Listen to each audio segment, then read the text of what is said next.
ఆనందాన్ని తెలియజేసేటువంటి సందర్భం.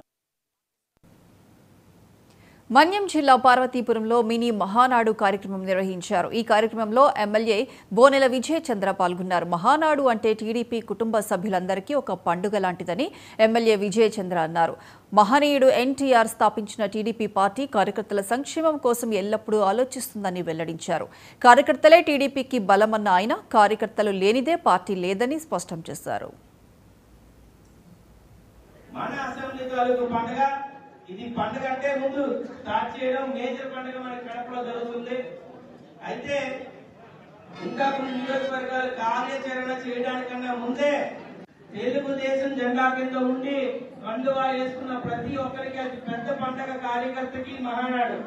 ఈ మహానాడులో భాగంగానే మనం ఈ అసెంబ్లీలో ఈ రోజు చేసుకుంటున్నది మన అసెంబ్లీ తాలూకు పండుగ. ఇది పండుగ అంటే ముందు స్టార్ట్ చేయడం మేజర్ పండుగ మన కడపలో జరుగుతుంది. అయితే ఇంకా కొన్ని నియోజకవర్గాలు కార్యాచరణ చేయడానికన్నా ముందే మనం ఈరోజు మహానాడు పెట్టేసుకున్నాం కూడా. అది కారణం కూడా మళ్ళీ మీరే. ఏ నియోజకవర్గంలోనూ ఏది ఎంత యాక్టివ్ క్యాడర్ తెలుగుదేశం అంటేనే పడి చచ్చే వాళ్ళు ఉన్న గొప్ప నియోజకవర్గం పార్వతీపురం. ఇంతకు ముందు ఇంత గొప్పగా యాక్టివ్ లేనప్పుడు 83 నుంచి ఉన్న బ్యాచ్ ఉన్నారు. తెలుగుదేశం జెండా కింద ఉండి కండువా వేసుకున్న ప్రతి ఒక్కరికి అది పెద్ద పండుగ.